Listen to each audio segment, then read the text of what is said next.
মোদের গরব মোদের আশা আমরি বাংলা ভাষা, তোমার কোলে তোমার বলে কতই শান্তি ভালোবাসা। অতুল প্রসাদ সেনের সেই আমরি বাংলা ভাষাই যেন কালের স্রোতে ক্ষয়ে যেতে বসেছে। এক বিজেপি নেতার বাংলা ভাষাকে ঘিরে মন্তব্যের জেরে উত্তাল সারা রাজ্য। বাঙালি ও বাংলা ভাষাভাষী মানুষ প্রতিবাদে সোচ্চার। জাতি ধর্ম বর্ণ নির্বিশেষে প্রতিবাদে সোচ্চার হয়েছেন সকলে। রাস্তায় নেমেছে তৃণমূল, সিপিআইএম ফের গণ আন্দোলনের পথে। এমন পরিস্থিতিতে মাঠেও ঢুকে পড়েছে ভাষা প্রতিবাদ। আরজিকর আন্দোলনের সময় দুই প্রধান কাঁধে কাঁধ মিলিয়ে স্লোগান তুলেছিল প্রতিবাদের। এনআরসি ইস্যুতে সরব হয়েছিল ইস্ট বেঙ্গল গ্যালারি। এবারও নজিরবিহীনভাবে গর্জে উঠল ইস্ট বেঙ্গল। ডুরান্ড কাপের এক ম্যাচে ইস্ট বেঙ্গল সমর্থকরা মাঠে হাজির হলেন ভাষা প্রতিবাদের টিফো নিয়ে। তাতে লেখা, ভারত স্বাধীন করতে সেদিন পড়েছিলাম ফাঁসি, মায়ের ভাষা বলছি বলে আজ বাংলাদেশি। ইস্ট বেঙ্গলের এই টিফো একদিকে যেমন রাজনীতির আঙিনায় নতুন বিতর্ক তুলে দিয়েছে, অন্যদিকে তেমন বিজেপিও চুপ নেই।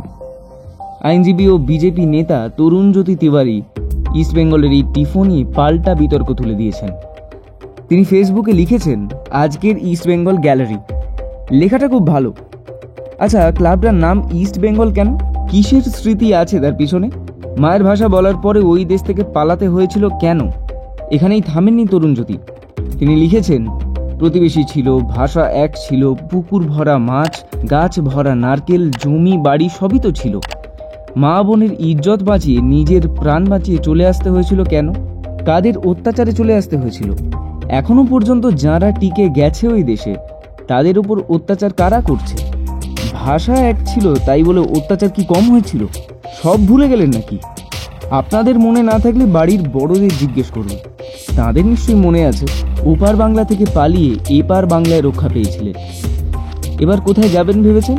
যারা এত সুন্দর লেখাটা লিখেছেন তাদের জিজ্ঞেস করে নেবেন তো একটু। ইস্ট বেঙ্গল সমর্থকদের এই উদ্যোগকে কেউ বলেছেন তৃণমূলের উস্কানিতে এমন টিফো, কেউ বলেছেন সিপিআইএম রয়েছে এর পিছনে। ঘটনা যাই হোক না কেন, লাল হলুদ গ্যালারির এই প্রতিবাদ রাজনৈতিক মহলের কানে ঠিক পৌঁছে গিয়েছে। এই কারণেই তো প্রতিবাদের রাস্তায় হাঁটা। সমাজ যেমন রাজনীতি থেকে আলাদা নয়,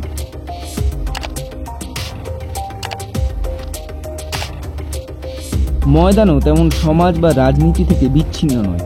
সমাজে যা ঘটবে, রাজনৈতিক মহল যা নিয়ে গর্জে উঠবে, তা প্রাসঙ্গিক মনে হলে ময়দানেও ঠিক পা রাখবে।